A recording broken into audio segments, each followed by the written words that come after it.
भक्तों, आज के इस वीडियो में आप सभी सुनिए दुर्गा सप्तशती पाठ अध्याय 4।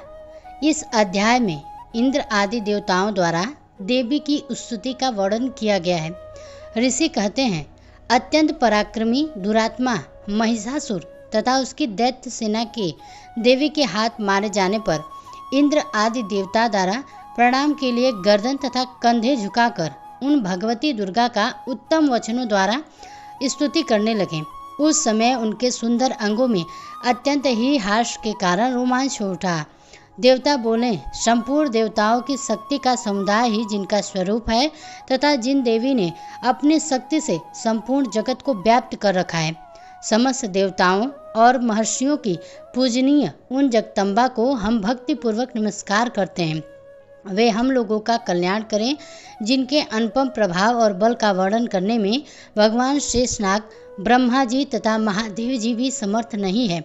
वे भगवती चंडिका संपूर्ण जगत का पालन एवं अशुभ भय का नाश करने का विचार करें। जो पुण्यात्मा के घरों में स्वयं ही लक्ष्मी रूप से, पापियों के यहाँ दरिद्रता के रूप में, शुद्ध अंतःकरण वाले पुरुषों के हृदय में बुद्धि रूप से, सत्पुरुष में श्रद्धा रूप से तथा कुलीन मनुष्य में लज्जा रूप में निवास करती है, उन भगवती दुर्गा को हम नमस्कार करते हैं। देवी, आप संपूर्ण विश्व का पालन कीजिए। देवी, आपके इस औचित्य रूप का असुरों का नाश करने वाले भारी पराक्रम तथा समस्त देवताओं और दैत्यों के समक्ष युद्ध में प्रकट किए हुए आपके अद्भुत चरित्रों का हम किस प्रकार वर्णन करें। आप संपूर्ण जगत की उत्पत्ति के कारक हैं। आप में सत्वगुण, रजोगुण और तमोगुण, यह तीनों गुण मौजूद हैं, तो भी दोषों के साथ आपका संसर्ग नहीं जान पड़ता। भगवान विष्णु और महादेव जी आदि देवता भी आपका पार नहीं पाते। आप ही सबका आश्रय हैं। यह समस्त जगत आपका अंशभूत है, क्योंकि आप सबकी आदिभूत, अव्यवहारिक और तृप्ति का कारण हैं। अतः सब लोग आपको स्वधा भी कहते हैं। देवी, जो मोक्ष की प्राप्ति का साधन है, अचित महाव्रत स्वरूपा है, समस्त दोषों से रहित, जितेंद्रिय तत्व का ही सार वस्तु मानने वाले तथा मोक्ष की अभिलाषा रखने वाले मुनि जिसका अभ्यास करते हैं, वह भगवती पराविद्या आप ही हैं। आप शब्द स्वरूपा हैं। अत्यंत निर्मल ऋग्वेद, यजुर्वेद तथा उपगीत के मनोहर पदों में पाठ से युक्त सामवेद का भी आधार आप ही हैं। आप त्रिदेवी अर्थात तीनों वेद और भगवती ऐश्वर्य से युक्त इस विश्व की उत्पत्ति एवं पालन के लिए आप ही वार्ता अर्थात खेती एवं आजीविका के रूप में प्रकट हुई हैं।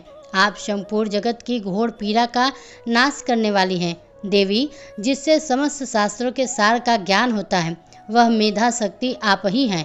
दुर्गम भवसागर से पार उतारने वाली नौका रूप दुर्गा देवी आप ही हैं। आपकी कहीं भी आसक्ति नहीं है। कटप के शत्रु भगवान विष्णु के वक्ष स्थल में एकमात्र निवास करने वाली भगवती लक्ष्मी तथा भगवान चंद्रशेखर द्वारा सम्मानित गौरी देवी भी आप ही हैं।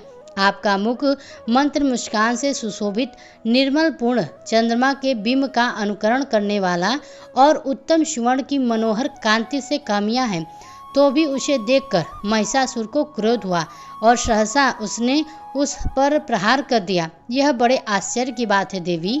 वही मुख जब क्रोध से युक्त होने पर उदय काल के चंद्रमा की भांति लाल और तनी हुई भौहों के कारण विकराल हो उठा, तब उसे देखकर जो महिषा के प्राण तुरंत ही निकल गए। यह उससे भी बढ़कर आश्चर्य की बात है, क्योंकि क्रोध में भरे हुए यमराज को देखकर भला कौन जीवित रह सकता है।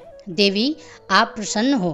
परमात्मा स्वरूपा आपके प्रसन्न होने पर जगत का उद्भय होता है और क्रोध में भर जाने पर आप तत्काल ही कितने कुलों का सर्वनाश कर डालती हैं। यह बात अभी अनुभव में आई है, क्योंकि महिषासुर की यह विशाल सेना क्षण भर में आपके कोप से नष्ट हो गई है। सदा अभ्युदय प्रदान करने वाली आप जिन पर प्रसन्न रहती हैं, वे ही देश में सम्मानित हैं। उन्हीं को धन और यश की प्राप्ति होती है। उन्हीं का धर्म कभी शिथिल नहीं होता तथा वे ही अपने हष्टपुष्ट स्त्री, पुत्र और वृत्त के साथ धन्य मानते हैं। देवी, आप ही कृपा से पुण्यात्मा पुरुष प्रतिदिन अत्यंत ही श्रद्धापूर्वक सदा सब प्रकार के धर्मानुकार करने पर सब प्राणियों का भय हर लेती हैं। और स्वस्थ पुरुषों द्वारा चिंतन करने पर उन्हें परम कल्याणमयी बुद्धि प्रदान करती हैं। दुख, दरिद्रता तथा भय हरने वाली देवी आपके सिवा दूसरी कौन है, जिसका चित्त सबका उपहार करने के लिए सदा ही दयात रहता है। देवी, इन राक्षसों को मारने से संसार को सुख मिले तथा यह राक्षस चिरकाल तक नरक में रहने के लिए भले ही पाप करते रहे हों, इस समय संग्राम में मृत्यु को प्राप्त होकर स्वर्गलोक में जाया निश्चित ही है। यही सोचकर आप शत्रुओं का व्रत करती हैं। आप शत्रुओं पर शस्त्रों का प्रहार क्यों करती हैं? समस्त असुरों को दृष्टिपात मात्र से भस्म क्यों नहीं कर देती? इसमें एक रहस्य है। यह शत्रु भी हमारे शास्त्रों से पवित्र होकर उत्तम लोक में जाएं। इस प्रकार उनके प्रति भी आपका विचार अत्यंत ही उत्तम रहता है। खर्द के तेज पुंज की भयंकर दीप्ति से आपके त्रिशूल के अग्रभाग की घनीभूत प्रभा से चौंध कर जो असुरों की आंखें फूट नहीं गई, उसमें कारण यही था कि वे मनोहर रश्मियों से युक्त चंद्रमा के समान न प्रदान करने वाले आपके इस सुंदर मुख का दर्शन करते थे। देवी, आपका शील दुराचार के बर्ताव को दूर करने वाला है। साथ ही यह स्वरूप ऐसा है जो कभी चिंतन में भी नहीं आ सकता, जिसकी कभी दूसरों से तुलना भी नहीं हो सकती, तथा आपका बल और पराक्रम तो उन दैत्यों का भी नाश करने वाला है जो कभी देवताओं के पराक्रम को भी नष्ट कर चुके थे। इस प्रकार आपके शत्रुओं पर भी आपकी दया ही प्रकट है। वरदायिनी देवी, आपके इस पराक्रम की किसके साथ तुलना हो सकती है तथा शस्त्रों को भय देने वाला एवं अत्यंत ही मनोहर ऐसा स्वरूप भी आपके सिवा और कहाँ है? हृदय में कृपा और युद्ध में निष्ठुर यह बातें तीनों लोगों के भीतर केवल आप में ही देखी गई हैं। मात आपके शत्रुओं का नाश करके इस समस्त त्रिलोकी की रक्षा की है। उन शत्रुओं को भी युद्ध भूमि में मारकर स्वर्गलोक में पहुंचाया है तथा उन्मत्त दैत्यों से प्राप्त होने वाले हम लोगों के भय को भी दूर कर दिया है। आपको हमारा नमस्कार है। देवी, आप शूल से हमारी रक्षा करें। अम्बिके, आप खड्ग से भी हमारी रक्षा करें तथा घंटा की ध्वनि और धनुष की टंक से भी हम लोगों की रक्षा करें। चंडी के पूर्व, पश्चिम और दक्षिण दिशा में आप हमारी रक्षा करें तथा ईश्वरी अपने त्रिशूल को घुमाकर आप उत्तर दिशा में भी हमारी रक्षा करें। तीनों लोकों में आपके जो परम सुंदर एवं अत्यंत ही भयंकर रूप विचर रहते हैं, उनके द्वारा भी आप हमारी तथा इस भूलोक की रक्षा करें। अम्बिके, आपके कर्पलवों में शोभा पाने वाले खड्गासूल और गदा आदि जो अस्त्र हों, उन सब के द्वारा आप सब ओर से हम लोगों की रक्षा करें। ऋषि कहते हैं, इस प्रकार जब देवताओं के जगत माता दुर्गा की स्तुति की और नंदनवन के दिव्य पुष्पों एवं गंध चंदन आदि के द्वारा उनका पूजन किया, फिर सबने मिलकर जब भक्तिपूर्वक दिव्य धूपों की सुगंध निवेदन की, तब देवी ने प्रसन्न वदन होकर प्रणाम करते हुए सब देवताओं से कहा।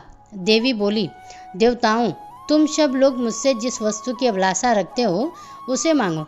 देवता बोले, भगवती ने हमारी सब इच्छा पूर्ण कर दी है, अब कुछ भी बाकी नहीं है, क्योंकि हमारा यह शत्रु महिषासुर मारा गया है। महेश्वरी, इतने पर भी यदि आप हमें वरदान देना चाहती हैं तो हम जब जब आपका स्मरण करें तब तब आप दर्शन देकर हम लोगों के महान संकट दूर करें तथा प्रसन्न मुखी अम्बिके, जो मनुष्य इन स्रोत द्वारा आपकी स्तुति करे उसे वित्त, समृद्धि और वैभव देने के साथ ही उसकी धन और स्त्री आदि संपत्ति को भी बढ़ाने के लिए आप सदा हम पर प्रसन्न रहें।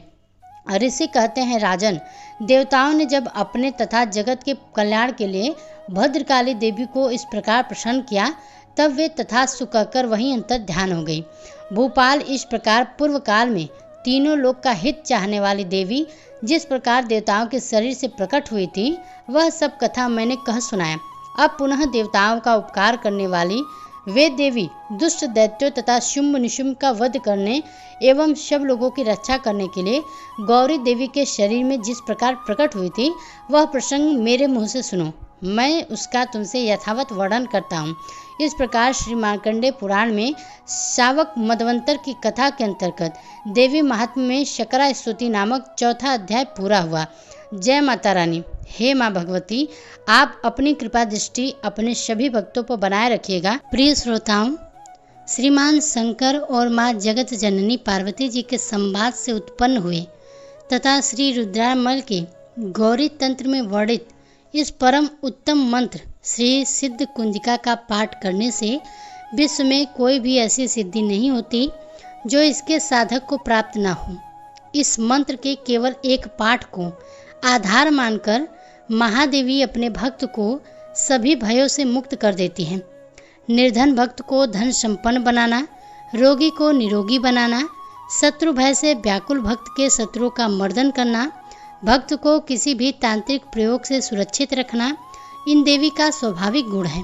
जगत की माता होने के कारण यह सच्चे हृदय वाले अपने किसी भी बालक का दुख नहीं देख पाती तथा उसे तत्क्षण भय मुक्त करती हैं। तो आइए हम इस परम कल्याणकारी दुर्गा सप्तशती का संपूर्ण फल देने वाले परम सिद्धदायक मंत्र श्री सिद्ध कुंजिका का पाठ प्रारंभ करते हैं। प्रेम से बोलिए माँ दुर्गा की जय।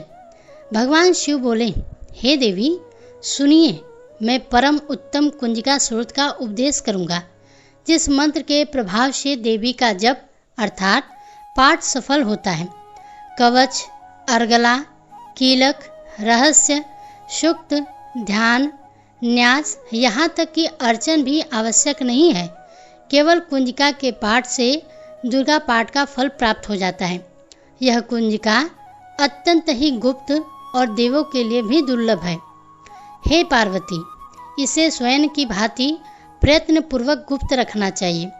यह उत्तम कुंज का स्रोत केवल पाठ के द्वारा मारण, मोहन, वशीकरण, स्तंभन और उच्चाटन आदि अभी 4 उद्देश्यों को सिद्ध करता है। मंत्र ओम ऐं क्लीं चामुंडाय भिक्षे। ओम ग्लोम हुम क्लीं जूम सह ज्वाल ज्वाल ज्वाल प्रज्वल प्रज्वल मम ह्रीं क्लीं चामुंडाय भिक्षवे। हम सम लम कम फट स्वाहा। मंत्र में आए बीजों का अर्थ जानना ना संभव है, ना आवश्यक है और न ही वांछनीय, केवल जप पर्याप्त है। हे रुद्र स्वरूपिणी, आपको नमस्कार है। हे मधुर दैत्य को मारने वाली, आपको नमस्कार है। कैटभ विनाशिनी को नमस्कार। महिषासुर को मारने वाली देवी, आपको नमस्कार है। शुंभ का हनन करने वाली और निशुंभ को मारने वाली, आपको नमस्कार है। हे महादेवी, मेरे जप को जागृत और सिद्ध कीजिए। मकार के रूप में सृष्टि स्वरूपिणी, रीम के रूप में सृष्टि पालन करने वाली, क्लीम के रूप में काम रूपिणी तथा निखिल ब्रह्मांड की बीज रूपिणी देवी, आपको नमस्कार है। चामुंडा के रूप में चंड विनाशिनी और यका के रूप में आप वर देने वाली, विजय के रूप में आप नित्य ही अभय देती हैं। इस प्रकार ऐं ह्रीं क्लीं चामुंडाय भिक्षे, आप इस मंत्र का स्वरूप हैं। धाम धीम धूम के रूप में धूर जटी अर्थात भगवान शिव की आप पत्नी हैं। वाम वीम वूम के रूप में आप वाणी की अधीश्वरी हैं। काम क्रीम क्रूम के रूप में कालिका देवी। श्याम शिम शुम के रूप में मेरा कल्याण कीजिए। हुम हुम हुमकार स्वरूपिणी, जम जम जम भनादिनी, भ्रम भ्रीम भ्रूम के रूप में हे कल्याणकारी भैरवी भवानी, आपको बार बार प्रणाम है। अम कम चम टम तम पम यम सम बिम दुम मम विम हम क्लम ध्वजा गम ध्वजाम, इन सभी को तोड़ो और दीप करो। स्वाहा। पाम पीम पूम के स्वरूप में आप पार्वती पूर्णा है। खाम खीम खूम के रूप में आप खेचरी अर्थात आकाश चारणी अर्थात खेचरी मुद्रा हैं। साम शिम शुम स्वरूपिणी सप्त देवी के मंत्रों को मेरे सिद्ध कीजिए। यह कुंजिका स्रोत मंत्र को जगाने के लिए इसे भक्तिहीन पुरुष को नहीं देना चाहिए। हे पार्वती, इसे गुप्त रखो। हे देवी, जो बिना कुंजिका के सप्तशती का पाठ करता है उसे उसी प्रकार सिद्धि नहीं मिलती जिस प्रकार वन में रोना निरर्थक होता है। इस प्रकार श्री रुद्रमालय के गौरी तंत्र में शिव पार्वती संवाद में सिद्ध कुंज का स्रोत संपूर्ण हुआ। प्रतिदिन प्रातः काल इस स्रोत का पाठ करने से सब प्रकार के बाधा विघ्न नष्ट हो जाते हैं। तो प्रेम से बोलिए माँ दुर्गा की जय। आशा करते हैं कि आपको पसंद आई होगी। पसंद आ रही हो हमारे द्वारा नवरात्रि में चलाई गई इस कथाओं को तो वीडियो को लाइक कीजिए, साथ ही कमेंट बॉक्स में जय माता दी लिखना ना भूलिए।